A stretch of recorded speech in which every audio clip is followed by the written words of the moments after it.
কিছুদিন যাবৎ আমরা সবাই লক্ষ্য করছি বাংলাদেশের সরকারের প্রধান, তার স্ত্রী, তার কন্যা, আমারও আছে, আমারও স্ত্রী পুত্র কন্যাকে দিয়েছে, অনেকেরই গুরুত্বপূর্ণ রাজনৈতিক ব্যক্তিত্ব এবং সমাজের গুরুত্বপূর্ণ ব্যক্তি তাদের পরিবারের সদস্যদের নিয়ে অথবা রাজনৈতিকভাবে প্রতিপক্ষ বিবেচনায় যে সমস্ত কন্টেন্ট সামাজিক যোগাযোগ মাধ্যমে ভার্চুয়াল মিডিয়ায় প্রকাশিত হচ্ছে স্বাধীনতার নামে এবং মত প্রকাশের স্বাধীনতার নামে, সেটা আসলেই মত প্রকাশের স্বাধীনতা কিনা সেটা পুনরায় সংজ্ঞায়িত করা দরকার।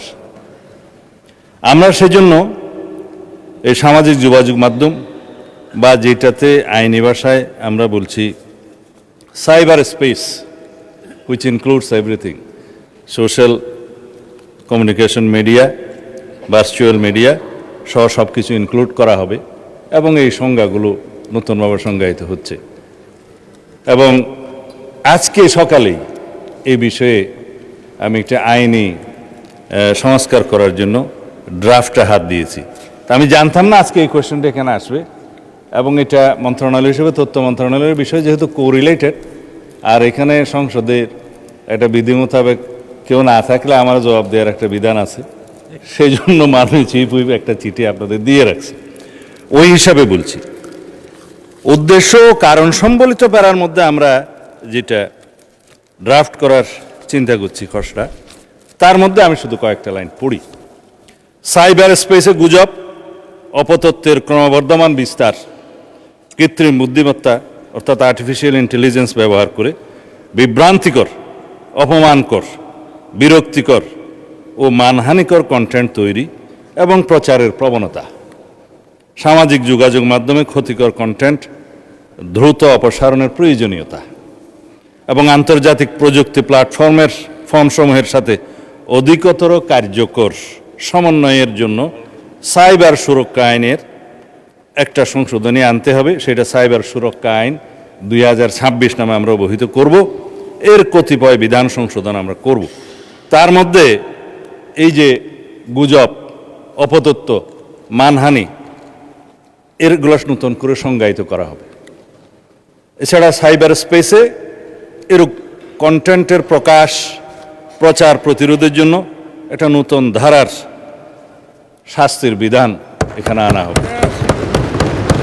আবার আন্তর্জাতিক প্রযুক্তি প্ল্যাটফর্মসমূহের সাথে কার্যকর সমন্বয় এবং সময় সীমাভিত্তিক কন্টেন্ট অপসারণ ব্যবস্থা নিশ্চিত করার জন্য আর একটা নতুন বিধি সংযোজন করা হবে। কারণ এখন আমরা রিকোয়েস্ট করি, হয়তো 6 মাস পরে সেটা অপসারণ করে নাও করতে পারে, সেই জন্য এটা আনা। আর এই যে রিপোর্টকৃত কন্টেন্টের অপসারণ প্রক্রিয়া অধিকতর কার্যকর এবং জবাবদিহিতামূলক করার জন্য সেখানে বিধান আনা হবে। এবং আইন শৃঙ্খলা রক্ষাকারী বাহিনীর পাশাপাশি সরকারের নিকট থেকে ক্ষমতাপ্রাপ্ত অন্যান্য সংস্থাকেও আমরা এবং বাহিনীকেও এই সমস্ত তথ্য উপাত্ত অপসারণ, ব্লক এবং স্থানান্তর করবার জন্য আমরা ব্যবস্থা রাখব। সেখানে আমরা অনেক অথরিটি আছে, জাতীয় সাইবার সুরক্ষা আইনের মহাপরিচালক আছে, প্রযোজ্য ক্ষেত্রে বিটিআরসি আছে, তাদেরকে আমরা এই ক্ষমতা দিতে পারি। হেলেন জেরিন খান, মহিলা আসন 9-কে তাঁর জরুরি জনগুরুত্ব সম্পন্ন বিষয়ে মনোযোগ আকর্ষণের নোটিশ পড়ার জন্য আহ্বান জানাচ্ছি। বিসমিল্লাহির রহমানির রহিম। মাননীয় স্পিকার, আপনাকে অসংখ্য ধন্যবাদ। দীর্ঘ 19 বছর 7 মাস 10 দিন পর আবার এই মহান জাতীয় সংসদে আসার সুযোগ পেয়েছি, কথা বলতে পারছি, সেই কারণে মাননীয় প্রধানমন্ত্রীকে প্রতি কৃতজ্ঞতা জানাচ্ছি। এই দীর্ঘ রাজনৈতিক জীবনে যখনই যেখানে সমস্যা দেখেছি, আওয়াজ তুলেছি, কথা বলেছি, সমস্যা সমাধান করার চেষ্টা করেছি এবং অনেক জায়গায় সমাধানও করেছি। আজকে এমন একটি বিষয় নিয়ে আমি এখানে দাঁড়িয়েছি, সেটা একটা মহামারী আকারে সমস্যা হয়ে বাংলাদেশের সামনে দাঁড়িয়েছে। মাননীয় স্পিকার, আপনাকে আবারও ধন্যবাদ দিচ্ছি। আমাকে অত্যন্ত গুরুত্বপূর্ণ সমসাময়িক এবং জনস্বার্থ সংশ্লিষ্ট একটি বিষয়ে বক্তব্য দেওয়ার সুযোগ প্রদান করবার জন্য। আমরা এমন এক সময় অবস্থান করছি যখন তথ্য প্রযুক্তি ও কৃত্রিম বুদ্ধিমত্তার দ্রুত বিকাশ আমাদের জীবনযাত্রা, অর্থনীতি, শিক্ষা, স্বাস্থ্যসেবা, ব্যবসা বাণিজ্য এবং রাষ্ট্র পরিচালনার প্রতিটি ক্ষেত্রে নতুন সম্ভাবনার দ্বার উন্মোচন করেছে। বাংলাদেশেও এ অগ্রযাত্রার অংশীদার। ডিজিটাল সেবার বিস্তার, মোবাইল ইন্টারনেটের প্রসার এবং সামাজিক যোগাযোগ মাধ্যমের ব্যাপক ব্যবহার নাগরিকদের তথ্য প্রাপ্তি ও মত প্রকাশের সুযোগ বৃদ্ধি করেছে। কিন্তু মাননীয় স্পিকার, প্রতিটি প্রযুক্তিগত অগ্রগতির সঙ্গে কিছু নতুন ঝুঁকিও সৃষ্টি হয়। বর্তমানে সামাজিক যোগাযোগ মাধ্যম, ডিজিটাল প্ল্যাটফর্ম এবং এআই নির্ভর প্রযুক্তির অপব্যবহার জাতীয় ও আন্তর্জাতিক পর্যায়ে একটি গুরুতর উদ্বেগের কারণ হয়ে দাঁড়িয়েছে। আজ আমরা দেখতে পাচ্ছি বিভিন্ন সামাজিক যোগাযোগ মাধ্যম, বিশেষ করে ফেসবুকে ভুয়া পরিচয়ে অসংখ্য অ্যাকাউন্ট ও পেজ পরিচালিত হচ্ছে। সংগঠিত বট নেটওয়ার্কের মাধ্যমে কৃত্রিমভাবে জনমত প্রভাবিত করার চেষ্টা করা হচ্ছে। বিভ্রান্তিকর, মিথ্যা ও যাচাইবিহীন তথ্য দ্রুত ছড়িয়ে দেওয়া হচ্ছে। এআই ব্যবহার করে ভুয়া ছবি, ভিডিও ও অডিও তৈরি করা হচ্ছে। ব্যক্তি, প্রতিষ্ঠান, রাজনৈতিক দল এবং রাষ্ট্রের বিরুদ্ধে উদ্দেশ্য প্রণোদিত অপপ্রচার পরিচালিত হচ্ছে। বিশ্ব অর্থনৈতিক ফোরাম, জাতিসংঘ এবং বিভিন্ন আন্তর্জাতিক গবেষণা প্রতিষ্ঠানের সাম্প্রতিক প্রতিবেদনে মিস ইনফরমেশন ও ডিসইনফরমেশনকে আধুনিক বিশ্বের অন্যতম গুরুত্বপূর্ণ ঝুঁকি হিসাবে চিহ্নিত করা হয়েছে। কারণ মিথ্যা তথ্য শুধু বিভ্রান্তি সৃষ্টি করে না, এটি সামাজিক অস্থিরতা, রাজনৈতিক মেরুকরণ এবং জননিরাপত্তার জন্য হুমকি হয়ে উঠতে পারে। মাননীয় স্পিকার, আমাদের দেশেও এই চ্যালেঞ্জের মধ্যে আছে। আমাদের মাননীয় প্রধানমন্ত্রী জনাব তারেক রহমান এবং তার কন্যা জাইমা রহমান সহ দেশের রাজনৈতিক নেতৃত্ব, জনপ্রতিনিধি, সরকারি কর্মকর্তা, সাংবাদিক, শিক্ষাবিদ, চিকিৎসক, ব্যবসায়ী এবং বিভিন্ন পেশাজীবী নাগরিককে লক্ষ্য করে বিভিন্ন সময়ে সামাজিক যোগাযোগ মাধ্যমে অপপ্রচার, বিভ্রান্তিকর তথ্য প্রচারের ঘটনা ঘটেছে। মাননীয় স্পিকার, সবচেয়ে বেশি ক্ষতিগ্রস্ত হচ্ছেন আমাদের নারীরা। নারী জনপ্রতিনিধি, নারী সাংবাদিক, নারী চিকিৎসক, শিক্ষক, আইনজীবী, উদ্যোক্তা, সাংস্কৃতিক ব্যক্তিত্ব, সমাজের বিভিন্ন স্তরের নারীরা নিয়মিতভাবে অনলাইন হয়রানি, সাইবার বুলিং এবং চরিত্র হননের শিকার হচ্ছেন। অনেক ক্ষেত্রে তাদের ছবি বিকৃত করে প্রচার করা হয়, ভুয়া পরিচয়ে অ্যাকাউন্ট খুলে বিভ্রান্তিকর তথ্য ছড়ানো হয়, কিংবা সামাজিকভাবে হেয় প্রতিপন্ন করার উদ্দেশ্যে অপপ্রচার চালানো হয়। আরও উদ্বেগজনক বিষয় হলো কন্যা, শিশু ও কিশোরীরাও এই ডিজিটাল হয়রানির ঝুঁকির মধ্যে রয়েছে। এই ধরনের কর্মকাণ্ড শুধু ব্যক্তির মর্যাদা ক্ষুণ্ণ করে না, বরং মানসিক স্বাস্থ্য, শিক্ষা, কর্মজীবন এবং সামাজিক নিরাপত্তার উপরও নেতিবাচক প্রভাব ফেলে। মাননীয় স্পিকার, সাইবার অপরাধের প্রকৃতি আজ আন্তর্জাতিক। একটি ভুয়া অ্যাকাউন্ট এক দেশে বসে পরিচালিত হতে পারে, সার্ভার থাকতে পারে অন্য দেশে, আর এর প্রভাব পড়তে পারে বাংলাদেশের নাগরিকদের উপর। ফলে এই চ্যালেঞ্জ মোকাবেলায় কেবল জাতীয় প্রচেষ্টা যথেষ্ট নয়, আন্তর্জাতিক সহযোগিতাও অত্যন্ত গুরুত্বপূর্ণ। সামাজিক যোগাযোগ মাধ্যম পরিচালনাকারী আন্তর্জাতিক প্ল্যাটফর্মগুলোর সঙ্গে কার্যকর যোগাযোগ, তথ্য বিনিময় এবং আইনসম্মত সহযোগিতা বৃদ্ধি করা প্রয়োজন, যাতে এই অপরাধমূলক কন্টেন্ট দ্রুত শনাক্ত, অপসারণ করা যায়, অপরাধীদের বিরুদ্ধে যথাযথ ব্যবস্থা গ্রহণ সম্ভব হয়। মাননীয় স্পিকার, আমি মনে করি বর্তমান বাস্তবতায় কয়েকটি বিষয়ে বিশেষ গুরুত্ব দেওয়া প্রয়োজন। প্রথমত, ভুয়া আইডি, সমন্বিত বট কার্যক্রম এবং এআই নির্ভর বিভ্রান্তিকর কন্টেন্ট শনাক্ত করার জন্য প্রযুক্তিগত সক্ষমতা আরও শক্তিশালী করতে হবে। দ্বিতীয়ত, সাইবার অপরাধ তদন্তকারী সংস্থা মাননীয় সদস্য, আপনার প্রশ্ন বোধহয় আমার শেষ হয়ে যাবে 1 মিনিটের না, মধ্যে। আপনি তো ডিজিটাল সমাধানে ফরেনসিক যাচ্ছেন। সক্ষমতা বৃদ্ধি করতে হবে। তৃতীয়ত, নারী ও শিশুদের জন্য নিরাপদ ডিজিটাল পরিবেশ নিশ্চিত করতে বিশেষায়িত সহায়তা ও দ্রুত প্রতিকার ব্যবস্থা আরো কার্যকর করতে হবে। মাননীয় সদস্য, may I humbly request you to take seat please. আপনার কোশ্চেন হয়েছে, উত্তর দিবেন মাননীয় মন্ত্রী। Please take your seat. Thank you. মাননীয় সদস্য, আপনাকে অসংখ্য ধন্যবাদ। মাননীয় স্বরাষ্ট্রমন্ত্রী জনাব সালাউদ্দিন আহমেদ, এই বিষয়ে আপনার বিবৃতি প্রদানের জন্য আহ্বান জানাচ্ছি। মাননীয় স্পিকার, আপনাকে ধন্যবাদ। এইরকম একটা প্রশ্নের অপেক্ষায় আমরা ছিলাম।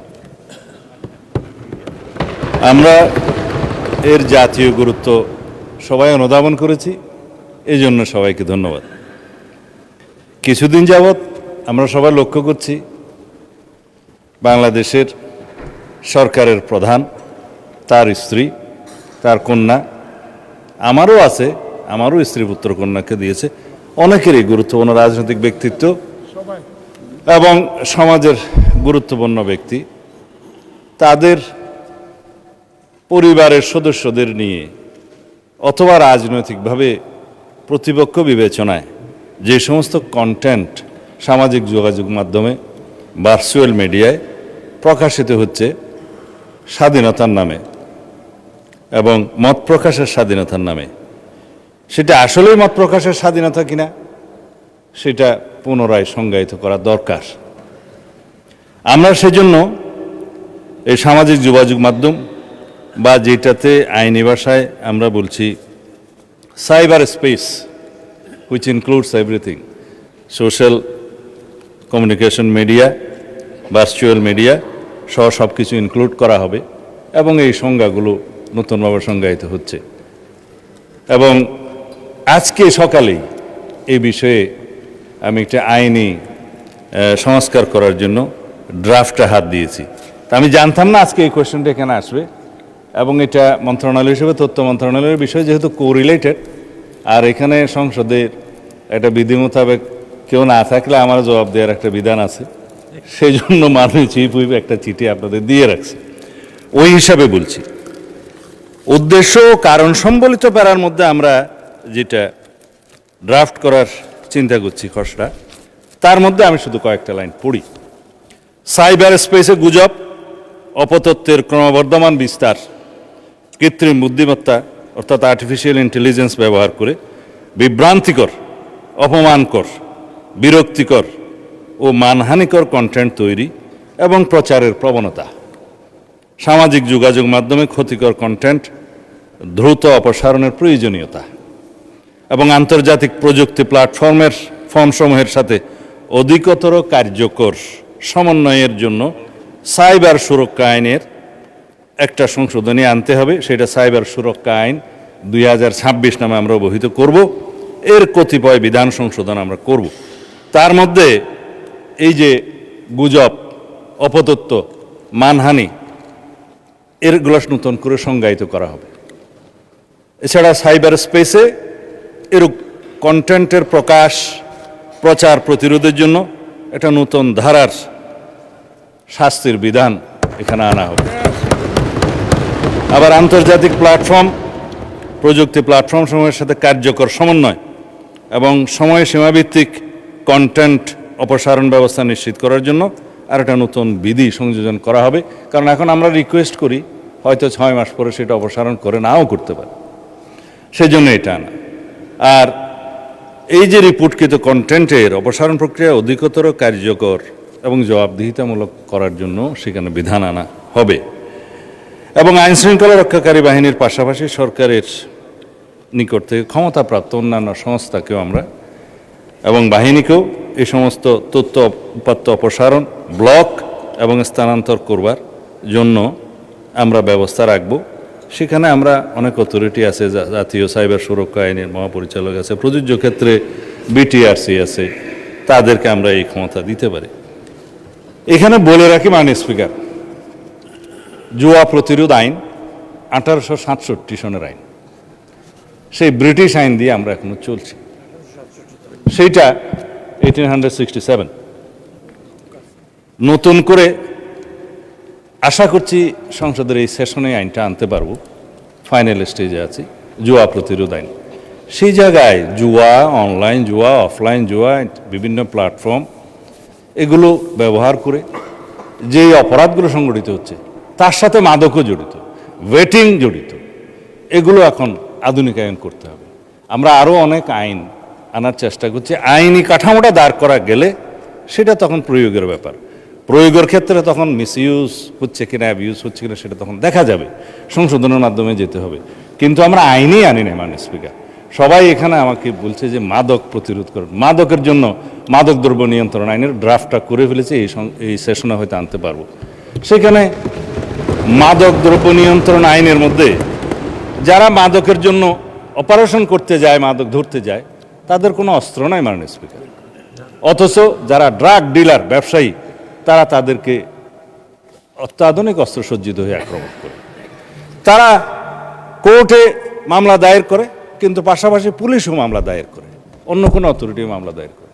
এখন মাদক দ্রব্য নিয়ন্ত্রণ অধিদপ্তরের কাছে তেমন ল্যাবরেটরি সুবিধা নেই এবং তাদের ট্রেনিংয়ের সুবিধা নেই। তাদের অস্ত্র ব্যবহার আমরা করতে দিতে পারি না। অধিকন্তু কিছু কিছু বিষয় আছে, আমার ডগ স্কোয়াড দরকার। যদি ডগ স্কোয়াড দিয়ে মাদক নিয়ন্ত্রণ করা যায়, শনাক্ত করা যায়, সেটা হচ্ছে উত্তম।